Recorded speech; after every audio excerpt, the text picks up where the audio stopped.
বাউল সাহেব। কি সাহেব?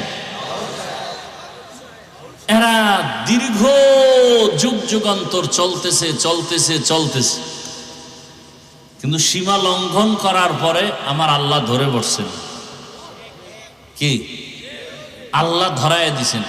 সীমা লঙ্ঘন করলেই ধরা পড়ে যাবে, আল্লাহ ধরায় দিবেন। তা আমিও যদি করি আল্লাহ আমাকে ধরায় দিবেন। সব সহ্য করা যাবে। আমার আল্লাহ, আমার রসুল, আমার কোরআন, আমার ইসলামের বিরুদ্ধে কথা বললে তা বরদাস্ত করা হবে না।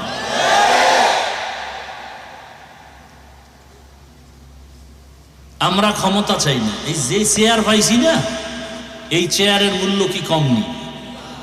এমপি সাহেবের চেয়ার আজ আছে কাল থাকবে না, আর আমাদের এই চেয়ারের কোনো মেয়াদি নেই। আমি এখানে যাব কেন? একটাই কারণ, আজকে যে যা ক্ষমতায় গিয়ে তারা ইসলামের বিরুদ্ধে কিছু না করুক, দেশ ঠান্ডা। কারণ এই বাংলাদেশের মধ্যে কোনদিন কেউ ইসলামের বিরুদ্ধে স্বপ্ন দেখলে তা পূরণ হবে না। আমি যুবকদেরকে আর একটা ওয়াদা করায় যাই, বাবার সাথে সন্তানদের মাঝে মাঝে তর্ক হয় না? হয় না? মানে কি বাবারে কেউ গালি দিবে আর মেনে নিবে? হ্যাঁ, বাবার সাথে তর্ক হয়েছে ঠিক আছে, কিন্তু আমার বাবার বিরুদ্ধে যদি কেউ কথা বলে ওর কলার ধরে ফেলবো না? ঠিক আপনি ভাই, অনেকে এখানে আসি, আমরা সারা দেশেই অনেকে নামাজ ঠিক মতো পড়ি না, রোজা ঠিক মতো রাখি না, দাড়ি ঠিক মতো রাখি, কিন্তু আল্লাহ মানিত, ইসলাম মানিত। তার একটা অনুরোধ, যুবকরা ওয়াদা করো যে ইসলামকে খাটো করার সুযোগ দিবা না। কেউ যদি তোমার সামনে বলে ইসলামে এই সমস্যা সেই সমস্যা, আস্তে কলারটা ধরবা, ধরবা, এই বেঈমানের বাচ্চা, আমি দাড়ি রাখি না, নামাজ পড়ি না, ঠিক আছে, কিন্তু আমার ইসলামের অপমান করবি, চামড়া তুলে ফেলা হবে।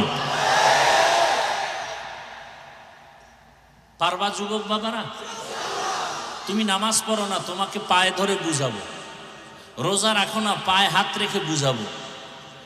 তুমি পর্দা করো না, বুঝাবো। কিন্তু ইসলামের বদনাম তোমার সামনে কেউ করবে, এটা সহ্য করা যাবে না, এই সুযোগ দেওয়া যাবে না। যে বদনাম করবে তার সাথে আমরা নাই, সোজা কথা। যারা আল্লাহর রসুলের ইসলামের বদনাম করবে এদের সাথে আমরা নাই। আমরা কালেমার পতাকার একসাথ হয়ে মুসলমান, পরিচয় আমাদের মুসলমান, কালেমার ব্যানারে আমরা এক, কালেমার ব্যানারে আমরা এক। আমার কথার মধ্যে কোনো ঝামেলা থাকলে বলো, আমি তওবা করি। আমার আল্লাহর কোরআনে রাষ্ট্রের ব্যাপারে কোনো কিছু নাই, তাহলে কেন আপনি আমার আল্লাহর কোরআনটা রাষ্ট্রের ব্যাপারে আলাদা রাখবেন, ইসলামটাকে আলাদা রাখবেন, নতুন আইন করবেন কেন?